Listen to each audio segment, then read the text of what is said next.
The sun hung low over the rolling hills of Pine Hollow, Oregon, casting a golden glow on the cracked dirt roads that snaked through our sleepy town. It was the summer of 1985, and I, Emily Harper, stood at the edge of my family's crumbling farmhouse, clutching a letter that felt heavier than the world itself.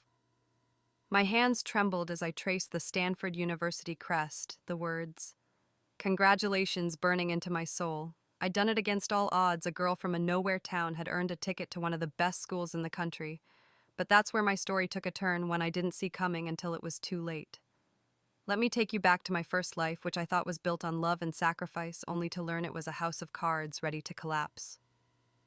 In that past life, I was a dreamer, the girl who stayed up late with a flashlight under the covers, devouring books my parents, both underpaid schoolteachers, had scrounged from thrift stores. Pine Hollow wasn't kind to dreamers. Most folks here worked the timber mills or scraped by on small farms, their hands calloused and their hopes worn thin. My parents, Clara and Daniel Harper, poured everything into me, teaching me to read before I could tie my shoes. They believed education was the ladder out of poverty, and I climbed it with everything I had. When that Stanford letter arrived, it was a victory not just for me, but for them. We celebrated that night with a rare store-bought cake, which we couldn't afford unless it was a special occasion. But joy turned to ash when we faced the truth. Even after selling our small farm, the tuition was a mountain we couldn't scale. With no choice, I packed a bag and headed to Portland, trading lecture halls for greasy diner counters. I worked double shifts, sending every dollar home to keep the lights on and food on the table.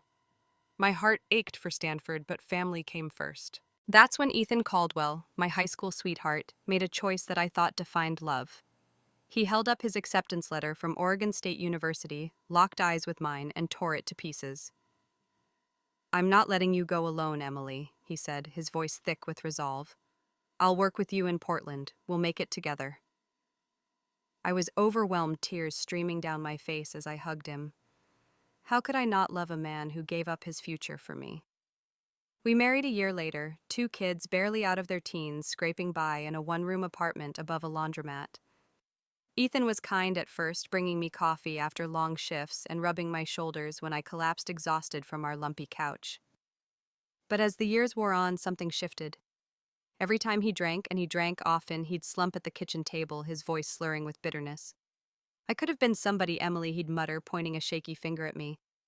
"I tore up that Oregon State letter for you. Gave it all up." Each word was a knife carving guilt into my heart.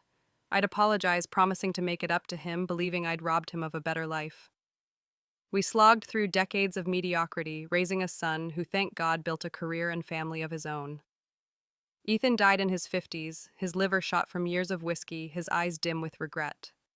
I carried that guilt like a stone in my chest, blaming myself for his sorrow. When my own time came, I lay in a hospital bed, my son's hand in mine, and closed my eyes, ready to join Ethan in whatever came next. But as my breath slowed, a voice soft, otherworldly, like a breeze through a forest, whispered in my mind, "You deserve another chance, Emily. Rewrite your story." My eyes snapped open, and I was back in Pine Hollow, standing outside our farmhouse, the Stanford letter in my hand. It was June 1985 again, the day everything began.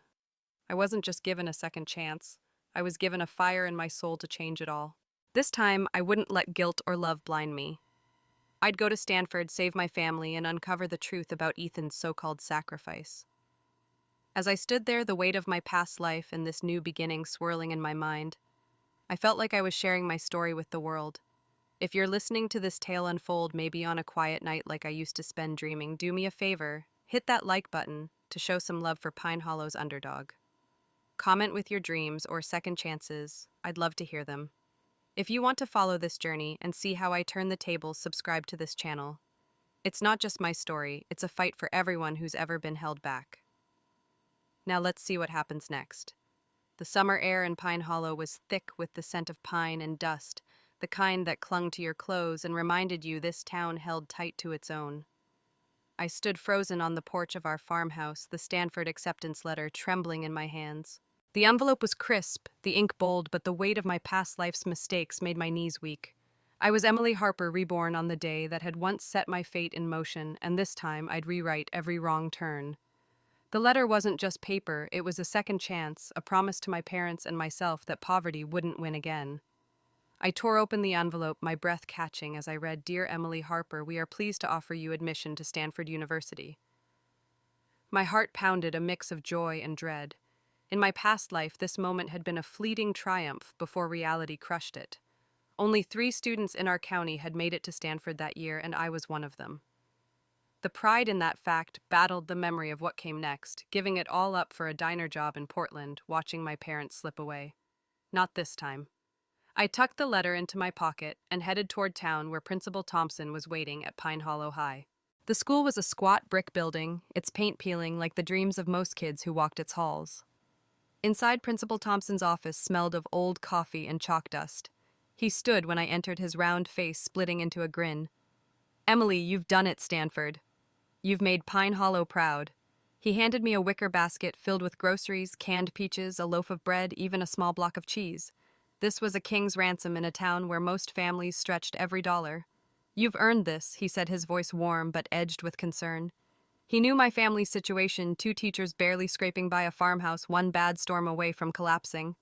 He added that Mr. Carter will walk you home to share the news, nodding to my history teacher, who stood quietly by the door.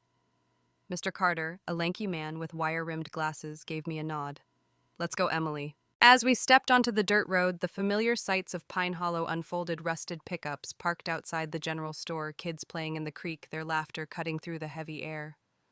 My mind raced with memories of my past life. I saw the diner in Portland, the grease stains on my apron, the ache in my feet after 16-hour shifts. I saw Ethan, his face soft with promises, tearing up his Oregon State letter to follow me. I'd believed it was love, but now with the clarity of rebirth, I wondered if I'd been blind.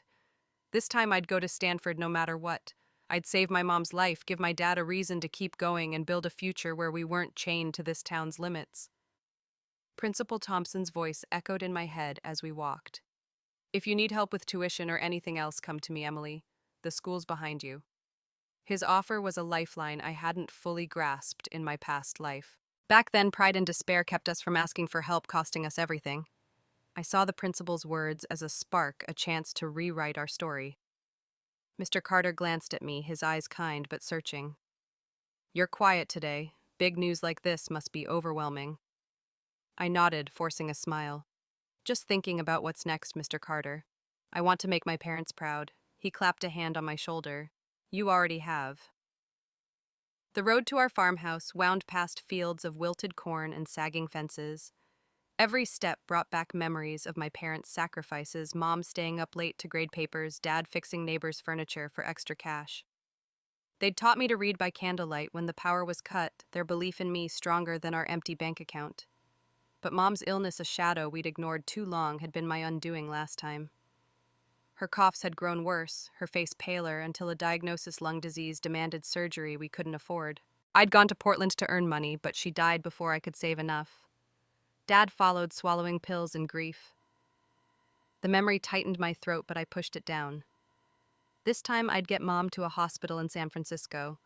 I'd study medicine at Stanford, become a doctor, and make sure no one I loved slipped away again. As we reached the farmhouse, its warped wooden siding and chipped paint looked more like a relic than a home. The roof sagged and the porch creaked under my weight. I paused, gripping the Stanford letter in my pocket. This wasn't just about me, it was about breaking a cycle, giving my family a life beyond Pine Hollow's borders. I didn't know it then, but a storm was coming, one named Ethan Caldwell. His promises, lies, and a girl named Sophia would test everything I believed about love and loyalty. But standing there, with the summer sun warming my face and a second chance burning in my chest, I felt unstoppable. I was ready to fight for my future, no matter who tried to stand in my way. The screen door of our farmhouse creaked as I pushed it open, the Stanford letter still tucked in my pocket like a talisman. The familiar scent of worn wood and my mom's lavender soap greeted me, but it couldn't mask the moment's weight. Inside, my parents, Clara and Daniel Harper, sat at the kitchen table, their faces etched with years of toil. Mom's hands, thin and trembling, folded a dish towel, while Dad's calloused fingers traced the grain of the table, a nervous habit from years of fixing things that couldn't be fixed: our poverty, our dreams, our hope. Mr. Carter, my history teacher, stood beside me, his presence a quiet anchor as I prepared to share the news that could change everything. This was Pine Hollow, Oregon, 1985, where dreams like mine were rare and I was reborn to ensure they didn't disappear again. Mom, Dad. I said, my voice steady despite the storm in my chest. I got into Stanford. Mom's eyes, shadowed by illness, lit up, and she hugged me, her frail arms surprisingly strong. "Oh, Emily, my girl," she whispered, tears soaking my shoulder. "All those nights studying by candlelight weren't for nothing." Dad's smile was wide but fleeting, replaced by a furrowed brow. I knew that look from my past life, worry about money, Mom's health, and the impossible gap between our reality and my dreams. In that life, Mom's lung disease, hidden to keep me focused, had worsened until surgery was urgent. We couldn't afford it, and I'd traded Stanford for a diner job in Portland, only to lose her anyway. Dad, broken by grief, took his own life days later, leaving me to drown in guilt. This time, I wouldn't let that happen, Emily. Dad said, his voice low. "We're so proud, but your mom's medical bills. They're more than we can handle." He glanced at Mom, who looked away, her cough breaking the silence. In my past life, they had shielded me from the truth, but now I saw it clearly, her pale skin, the way she winced when she thought I wasn't looking. "I know about Mom's illness," I said, gripping Dad's hand. "This time I'm taking her to San Francisco for treatment. I'm going to Stanford and studying medicine to make sure no one I love suffers like this again."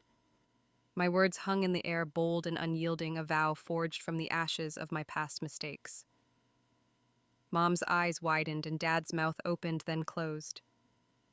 "Emily, he said, we want you to go, but the cost, it's too much. We sold the farm last year. There's nothing left." His voice cracked and Mom's head bowed, shame weighing them down. They'd spent their lives teaching me to stand tall, never to borrow or beg, but pride had cost us everything before. I knelt beside them, my heart aching, but resolute. "It's not your fault," I said, forcing a smile. "Principal Thompson said the school can help. They're starting a fundraiser for Mom's treatment, and I'll find a way to cover tuition. We're doing this together." Mr. Carter cleared his throat, stepping forward. "She's right, Mr. and Mrs. Harper. The school's behind Emily. We're organizing a community fundraiser, bake sales, car washes, even a talent show. Pine Hollow's small, but we take care of it alone. If Emily pursues Stanford, we'll ensure her mom gets to San Francisco for treatment." His words were a lifeline, and I saw Dad's shoulders relax just a fraction. Mom reached for my hand, her fingers cold but firm.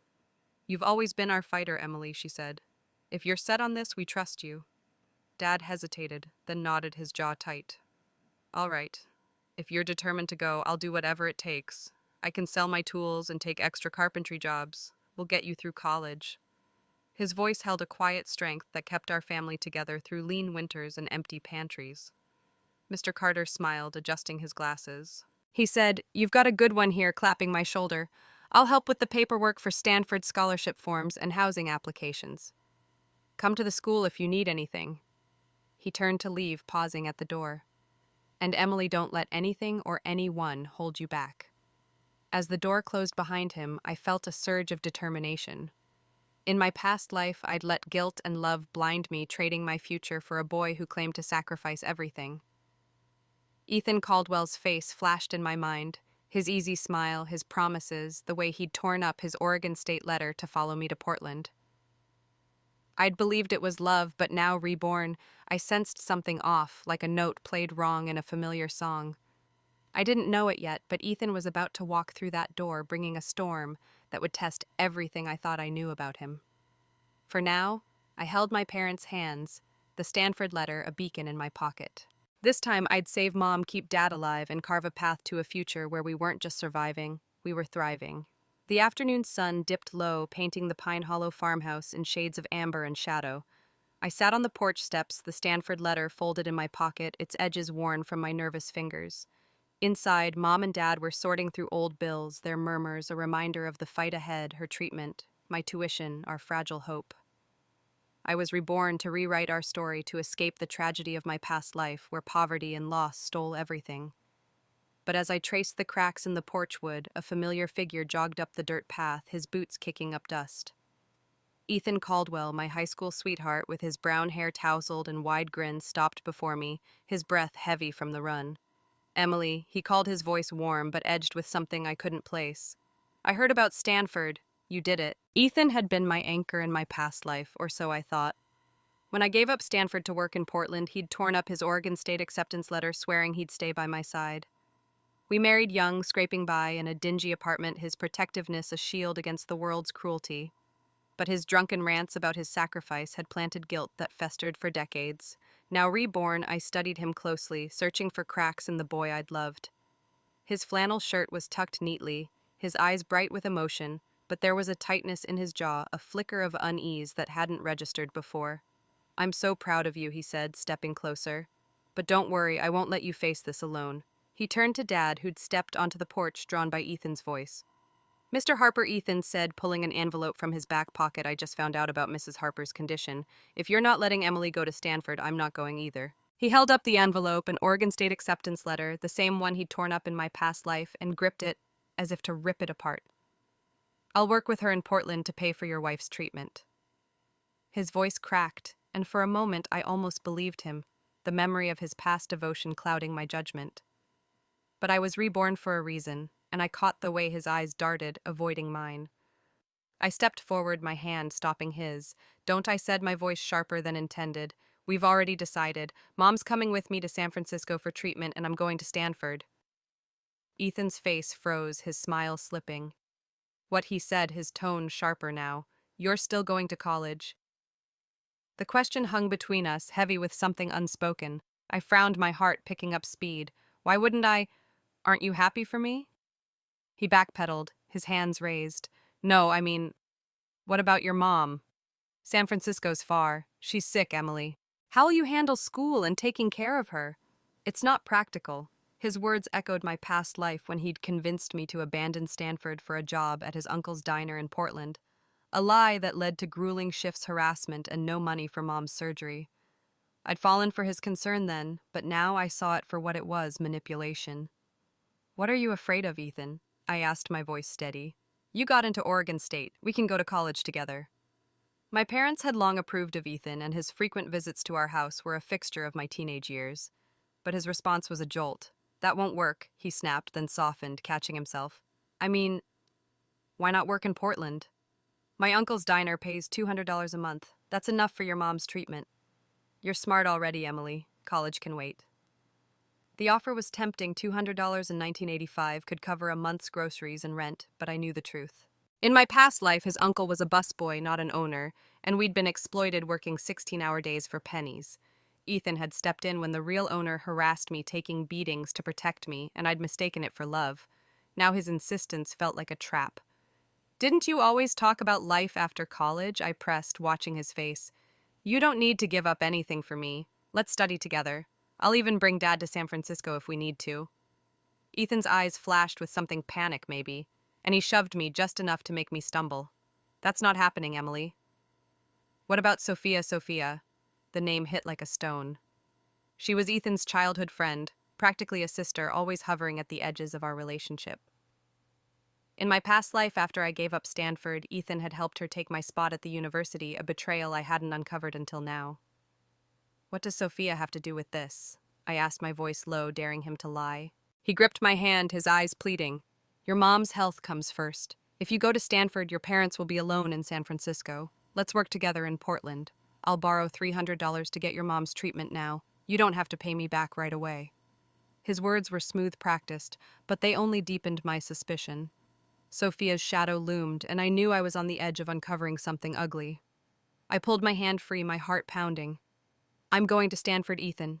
If that's a problem, maybe you're not who I thought you were." I turned and walked inside, leaving him on the porch, his face a mask of frustration and fear. The sun sank below the Pine Hollow hills, casting long shadows across our farmhouse's sagging porch. I sat on the steps, the Stanford letter, a quiet weight in my pocket, its promise of a new life, clashing with the unease Ethan Caldwell's words had left behind. His desperate plea to abandon college for a job in Portland echoed in my mind, too familiar from my past life where I'd believed his sacrifice and followed him into a trap. Reborn in the summer of 1985, I saw him differently. His easy smile now, a mask, his concern, a calculated act. The mention of Sophia, his childhood friend, had lit a fuse in my gut. I'd ignored the signs in my past life, but now, with the clarity of a second chance, I knew something was wrong. I needed answers, and I needed them before Ethan could derail my plans to save Mom and reach Stanford. Inside, Mom and Dad were at the kitchen table, their voices low as they discussed her upcoming treatment in San Francisco. Mom's cough punctuated the quiet, a reminder of the stakes her lung disease hidden from me in my past life had stolen her too soon, and Dad's grief had followed. I'd vowed to rewrite that tragedy, to study medicine and build a life where we weren't crushed by poverty. But Ethan's words on the porch.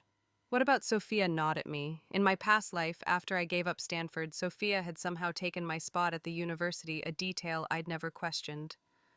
Now it felt like a betrayal waiting to be uncovered. I stood brushing dust from my jeans and resolved to confront Ethan's intentions head-on. Ethan lingered outside, pacing near the fence, his silhouette sharp against the fading light. He knocked on the porch post, his voice softer now, almost pleading. "Emily, can we talk? I didn't mean to upset you." I crossed my arms, studying him. His brown eyes, once a comfort, now darted nervously. "What's wrong with my going to Stanford, Ethan?" I asked, keeping my tone even. "You said you got into Oregon State. We can both go to college and support each other." He shifted, rubbing the back of his neck. "It's not that simple. Your mom's sick. San Francisco's a long way. You'll juggle school and her care. It's too much." His concern sounded genuine, but I knew better. In my past life, he'd used the same argument to lure me to Portland, promising a job at his uncle's diner.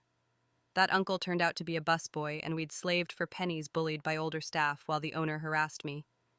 Ethan had stepped in, taking bruises to protect me, and I'd mistaken it for love, giving myself to him in gratitude. Now his words felt like a script, rehearsed and hollow. "You keep saying I should work instead," I said, stepping closer. "Why?" "You always talked about life after college, new cities, big dreams. Why give that up now?"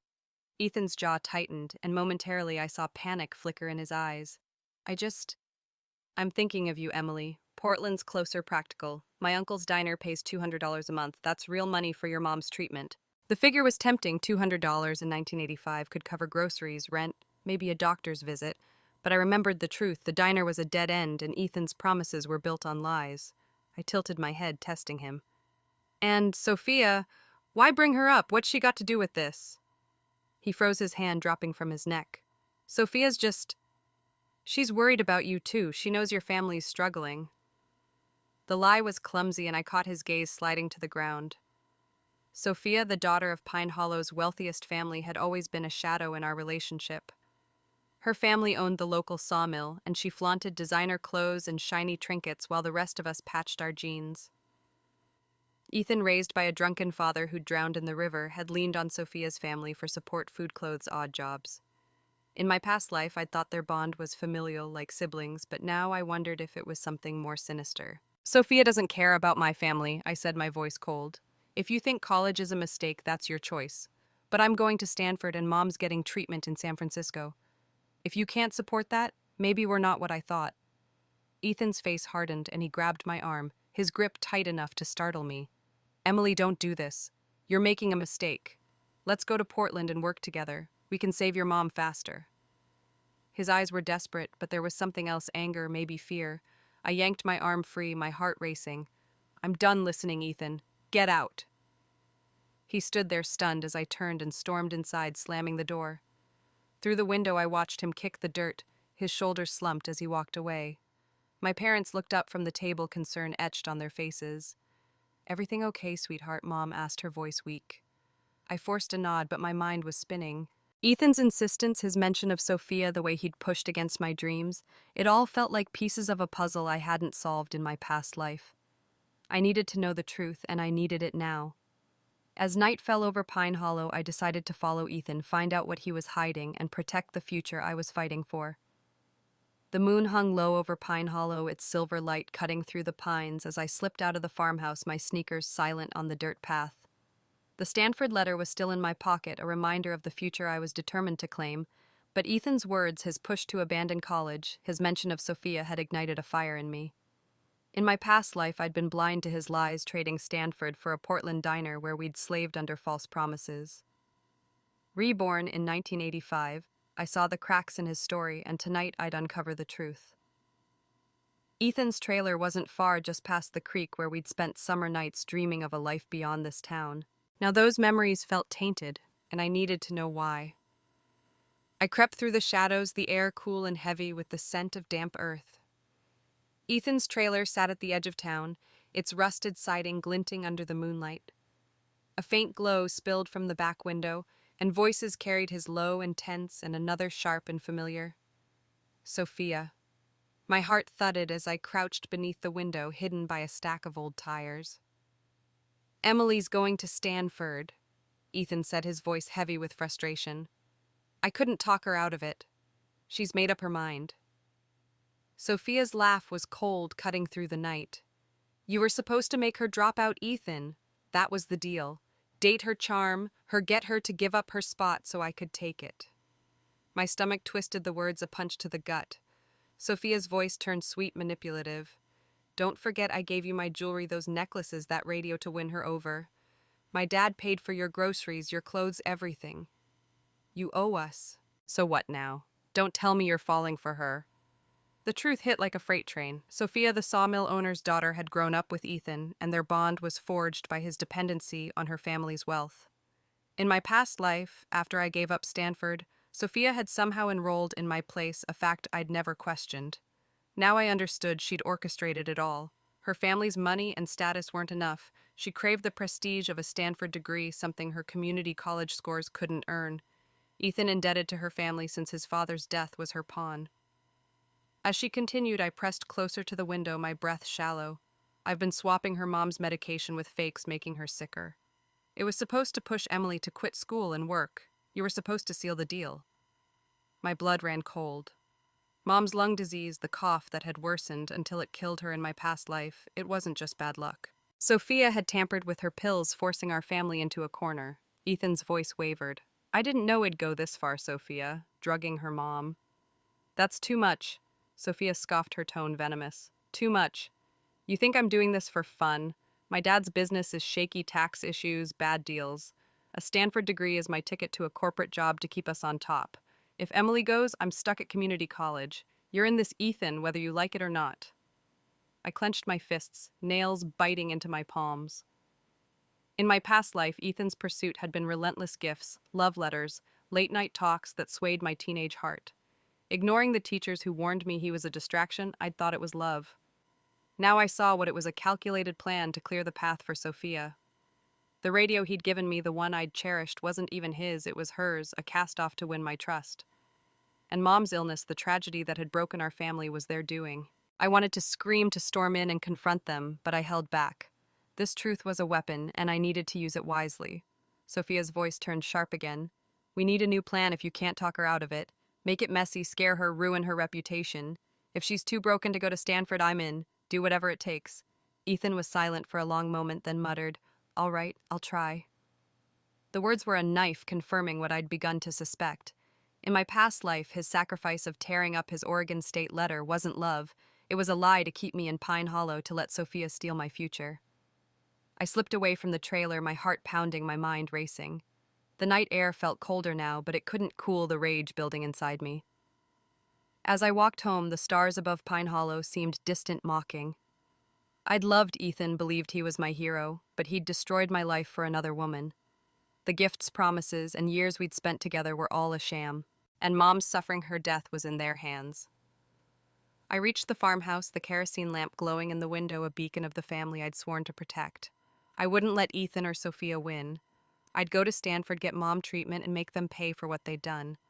Tomorrow I'd go to school, enlist Mr. Carter's help, and set a trap to expose them. This wasn't just about my future anymore, it was about justice. The morning sun crept over Pine Hollow's hills, its light filtering through the farmhouse's cracked windows, but it couldn't warm the cold resolve that had settled in my chest.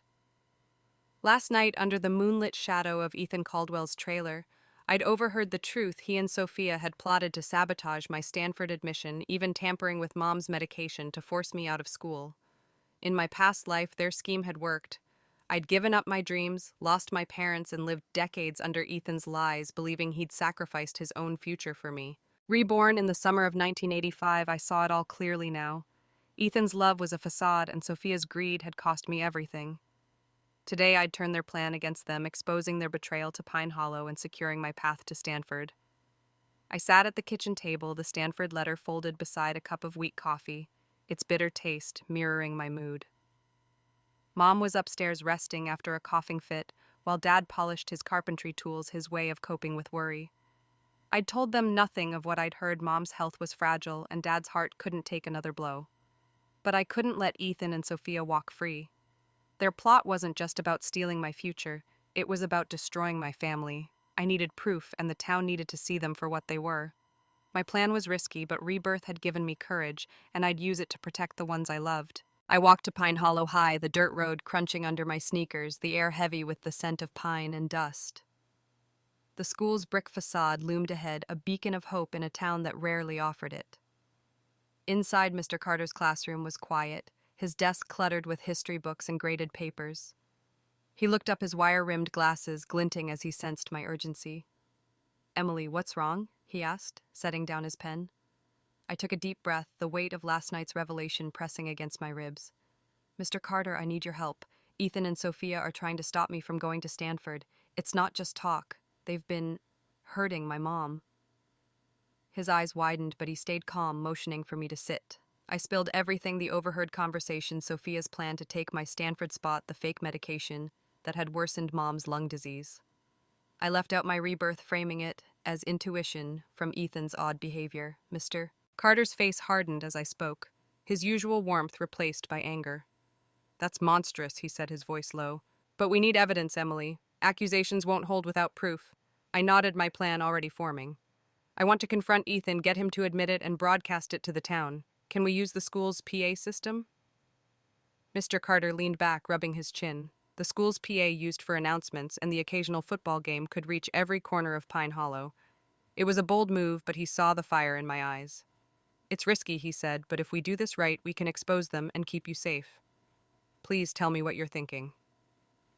I outlined my plan: lure Ethan to the hill behind the village, a place tied to our past, and pretend I'd changed my mind about Stanford. He might let his guard down and confess if he thought I was giving in. Mr. Carter would hide nearby with a microphone linked to the PA recording everything. If things went too far, he'd call the police, who were already on alert after a recent theft in town. I asked Mr. Carter to check Sophia's test scores to confirm my suspicions. He pulled her file from the school's records, his brow furrowing. "Sophia only scored high enough for community college," he said. "No way she could get into Stanford." Then he chuckled, a bitter edge to it. "Nah, he didn't get into Oregon State. His son is at a community college, not Harvard, as he claimed." The lie hit like a slap. In my past life, Ethan's drunken rants about giving up Oregon State had fueled my guilt for decades. Now I knew it was all a fabrication, a story to keep me tethered to him while Sophia stole my future. Mr. Carter agreed to the plan, his voice firm. "I'll talk to Principal Thompson and get the PA system ready. We'll have Officer Daniels on standby. But Emily, you need to be careful. If Ethan's desperate, he could be dangerous." I nodded, my resolve unshaken. "I know, but I must do this for Mom, Dad, and me." He gave me a small smile, pride mixing with worry.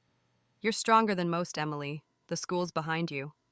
We've already raised $3,000 for your mom's treatment through the fundraiser, and Stanford is offering a full scholarship. Focus on your future, and we'll handle this together." I left his classroom, my heart pounding but steady. The plan was set, and I felt the weight of my past life lifting. I'd been a puppet in that life, swayed by Ethan's lies and Sophia's schemes. Now I was writing my own story, where I'd study medicine at Stanford, save Mom, and give Dad a reason to keep going. As I walked home, the hill behind the village loomed in the distance, the place where Ethan and I had shared our first kiss. Tomorrow, it would be the stage for his downfall. I was ready to face him, to turn his lies into a truth the whole town would hear. The next morning, Pine Hollow buzzed with its usual rhythm, pickup trucks rumbling down Main Street, kids shouting by the creek, the sawmill's hum in the distance. But inside me, a storm was brewing. I stood in my bedroom, staring at a cardboard box filled with Ethan's gifts, cheap necklaces, a scratched-up radio, a pink hair clip I'd once treasured. In my past life, I'd thought they were proof of his love, bought with money he claimed to earn hauling lumber. I knew they were Sophia's hand-me-downs, tools to manipulate me into giving up Stanford. Reborn in 1985, I was done being played. Today, I'd lure Ethan to the hill behind the village, expose his lies through the school's PA system, and end this chapter for good. I tossed the hair clip into the box, memories flooding back. The day I'd agreed to be Ethan's girlfriend, we'd run circles around that hill, laughing under the summer stars. He'd bought the clip with his last 50 cents from the general store, promising to take me away from Pine Hollow. I'd believed him blind to the truth. Now I saw the hints he'd dropped, the way he'd clung to Sophia's family, indebted to their wealth. I shoved the box under my arm and headed downstairs where Mom and Dad sat at the kitchen table. "Emily, what's all this?" Dad asked, eyeing the box. I hesitated, then told them a half-truth. "I'm breaking up with Ethan. These are his things. I'm meeting him to return them." Mom's face softened, her cough quieter today. "Are you sure, sweetheart? He's been good to you." I swallowed hard, hiding the whole truth to spare her pain. "I'm sure, Mom. I need to focus on Stanford and your treatment." Dad frowned, his protective instincts kicking in. "Do you want me to come with you?" I shook my head, forcing a smile. "I've got this, Dad. Mr. Carter's helping me sort things out. It wasn't a lie, Mr. Carter was waiting at the school, setting up the PA with Officer Daniels nearby. But I didn't tell Dad the whole plan. If Ethan got violent, I wanted them safe. I sent a message to Ethan through a neighbor's kid. "Meet me on the hill at noon. I've changed my mind. I'll work with you in Portland." The lie was bait, and I knew he'd bite. I walked to the school, first meeting Mr. Carter in the AV room. He handed me a small microphone, its wire hidden under my jacket. "It's connected to the PA," he said. "We'll hear everything from here, and Officer Daniels is stationed nearby. If anything goes wrong, we're there." I nodded, my pulse racing. "Thank you, Mr. Carter. This means everything." He gave me a steady look. "You're doing the right thing, Emily. Get him to talk, and we'll make sure the town knows." I headed to the hill, the box of gifts heavy in my arms. The grassy slope was quiet, dotted with wildflowers, the same place where Ethan and I had dreamed of a future together. Now it felt like a battlefield. At noon, Ethan appeared, jogging up the path, his face lit with a grin. "Emily, I knew you'd come around," he said, his voice bright. "I'll call my uncle in Portland tomorrow and get us train tickets. We'll make enough to get your mom's treatment." His words were smooth, but I saw the flicker in his eyes, the same desperation I'd caught yesterday. I shoved the box into his hands, the trinkets clinking. "Take these back," I said, my voice cold. He stared, confused. "What does this mean, Emily?" I stepped closer, locking eyes with him. "It means I know Ethan. Did you ever get into Oregon State? Or was that a lie to make me feel guilty?" His face paled, his hands tightening on the box. "Of course I did," he stammered. "I gave it up for you." I laughed, sharp and bitter. "Really?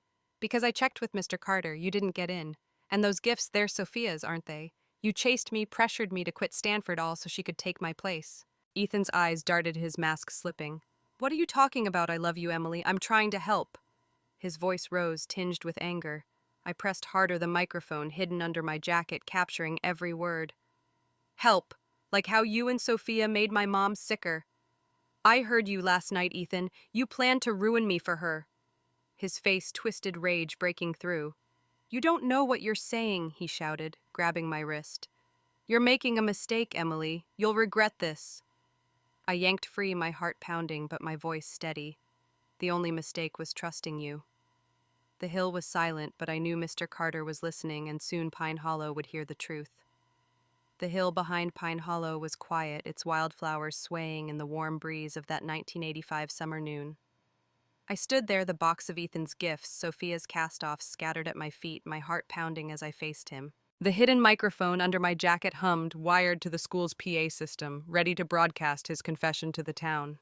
Reborn with the clarity of my past life's mistakes, I knew Ethan Caldwell wasn't the hero I'd once loved. His lies about Oregon State, about his sacrifice, had unraveled, and his plot with Sophia to steal my Stanford spot had broken my trust. Now, on this hill where we'd once shared dreams, I'd expose him no matter the cost. Ethan's face twisted, his earlier grin replaced by a scowl as I pressed him. "You never got into Oregon State, did you?" I said, my voice steady, despite the tremor in my hands. "You and Sophia planned this from the start, to make me quit Stanford so she could take my place. You even helped her make my mom sicker."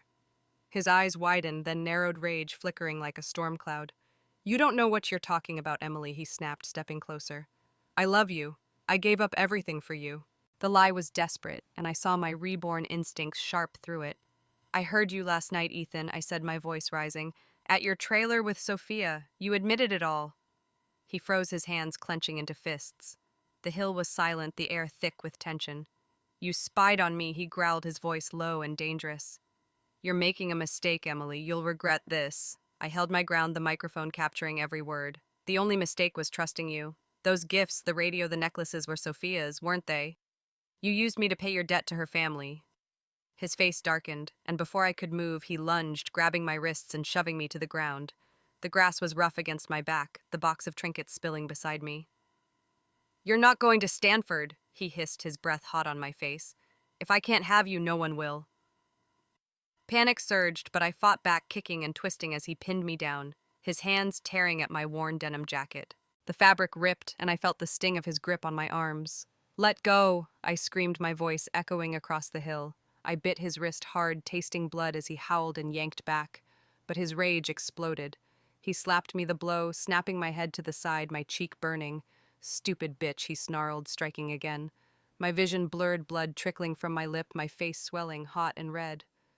He grabbed my shirt, tearing it further, his hands reaching for the last layers of clothing.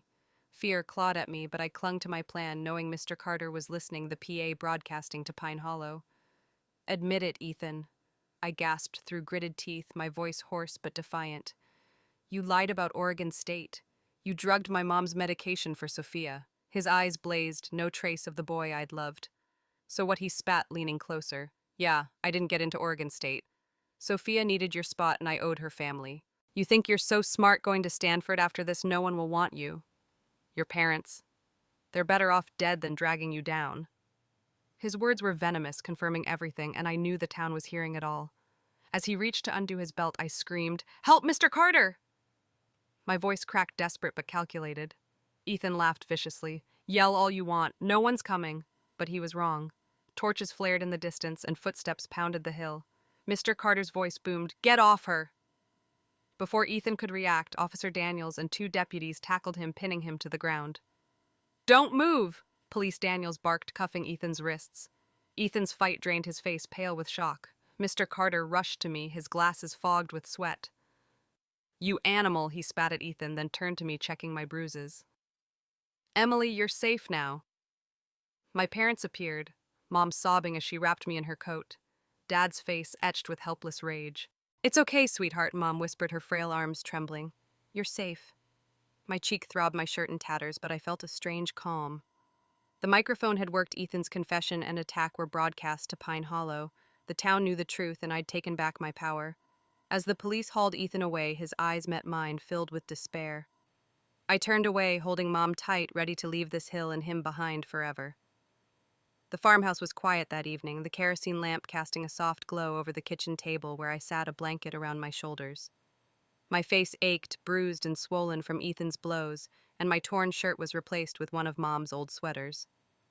The memory of the hill, his hands, his rage lingered like a shadow, but I was alive, and Pine Hollow had heard his confession through the school's PA system.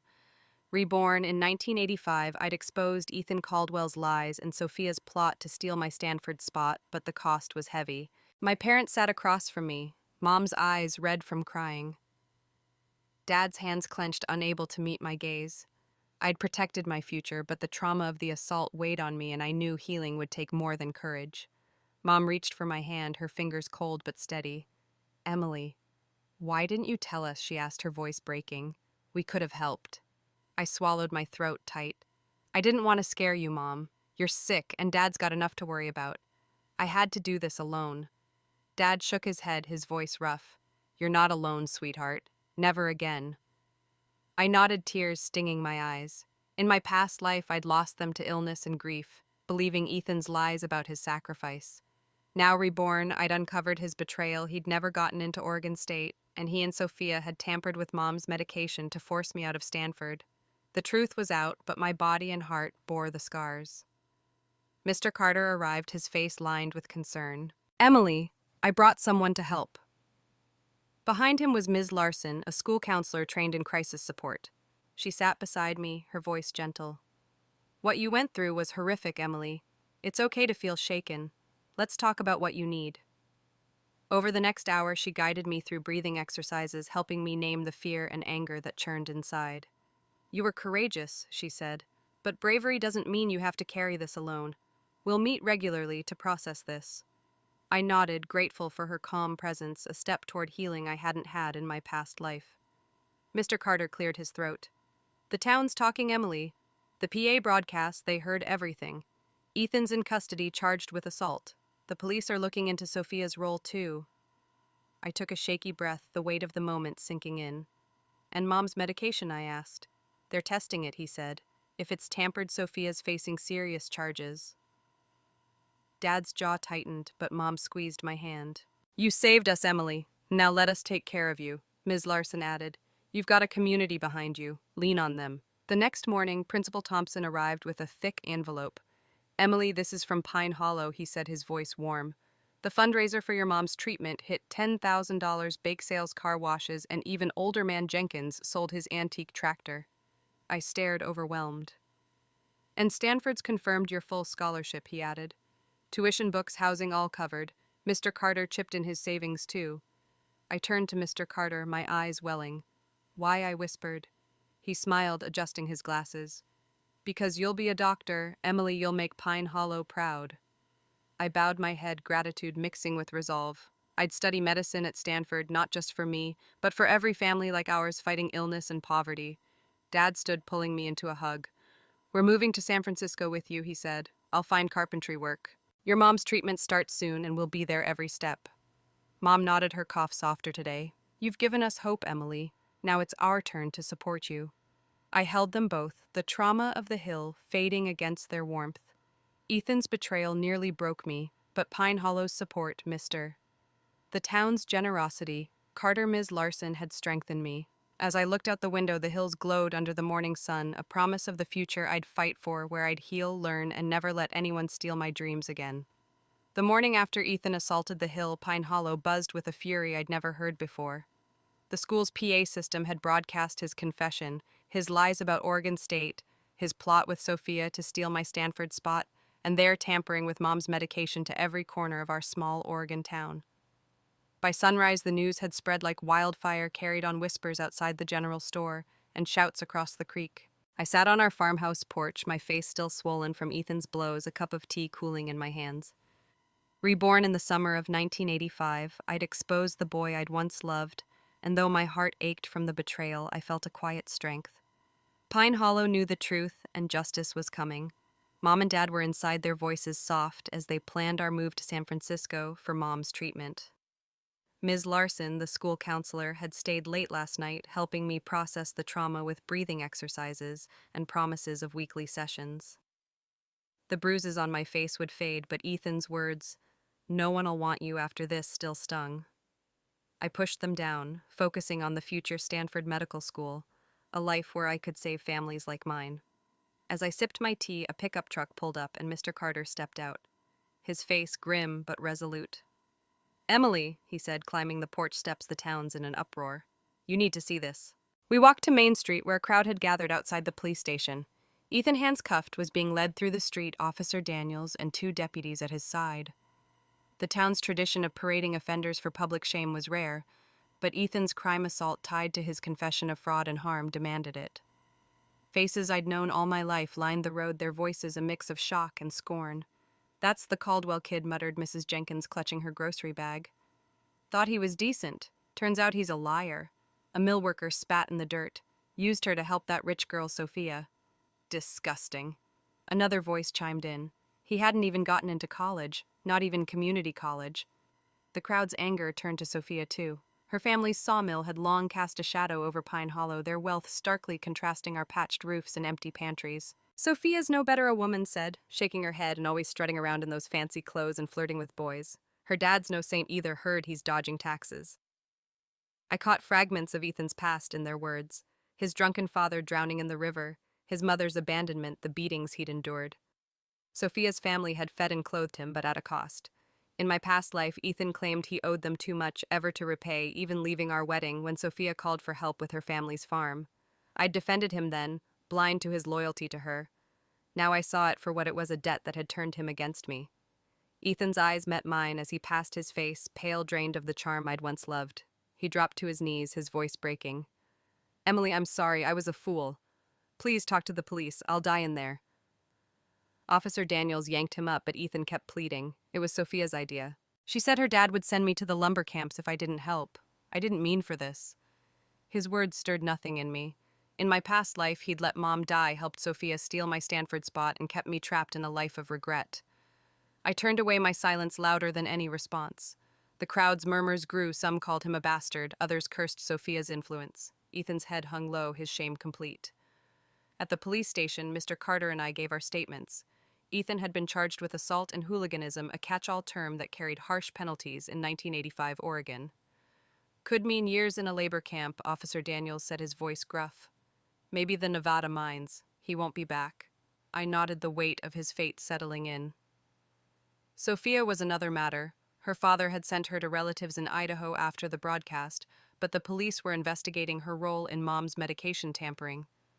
We found irregularities in her family's finances, Daniels added. Tax evasion may be worse. She won't hide for long. I thanked him, my mind already turning to the future Stanford Mom's treatment, a life free of their lies. As we left the station, Mr. Carter touched my shoulder. You did what no one else could, Emily. The town's proud of you. I managed a small smile, but pride wasn't what I felt. It was relief mixed with the ache of betrayal. Ethan and Sophia had tried to break me, but Pine Hollow had lifted me. I'd carry that strength to Stanford, where I'd study medicine not just for me, but for every family fighting to survive. The crowd parted as we walked back, their nods and whispers, a quiet promise I wasn't alone anymore. 3 days later, the Pine Hollow train station was a blur of steam and goodbyes, the platform crowded with familiar faces. I stood with Mom and Dad, our suitcases packed for San Francisco, where Mom's treatment would begin at a top hospital funded by the town's $10,000 fundraiser. My Stanford acceptance letter was tucked in my bag, a beacon of the future I'd fought for.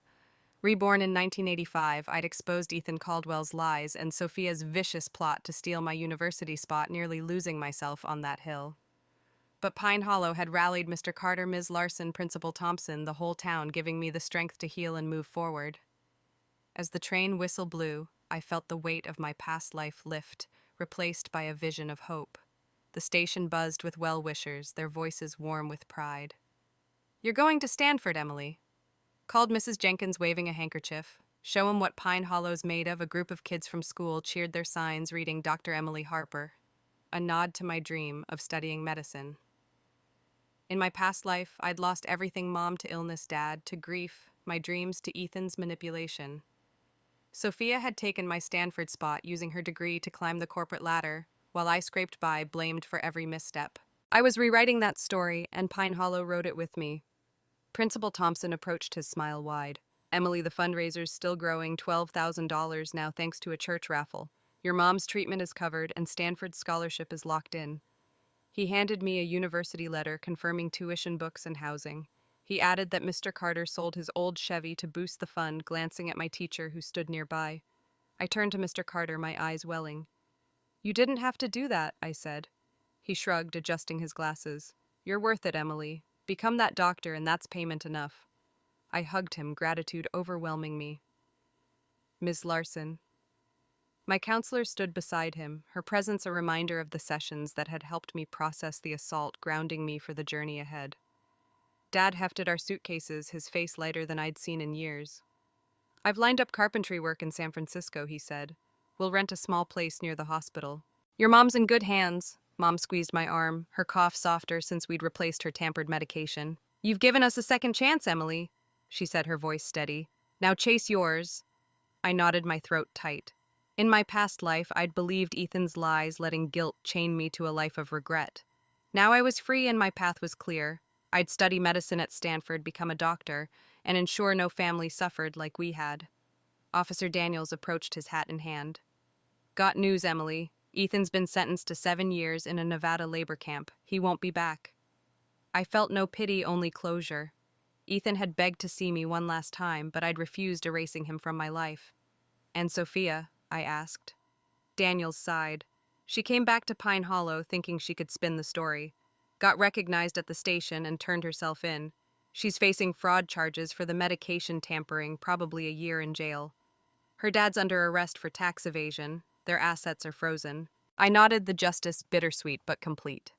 While mine began, Sophia's dream of a Stanford degree was dust. The train's whistle blew again, and we boarded, the crowd waving as we settled into our seats. I sat by the window, Mom and Dad beside me, their hands clasped. As the train pulled out, Pine Hollow's hills rolled by their green slopes, a reminder of the home I'd leave behind but carry with me. I saw my future unfolding: Stanford's lecture halls, late nights studying medicine, a career helping families like mine.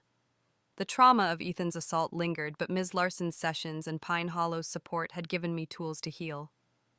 I wasn't just Emily Harper, the girl from a nowhere town.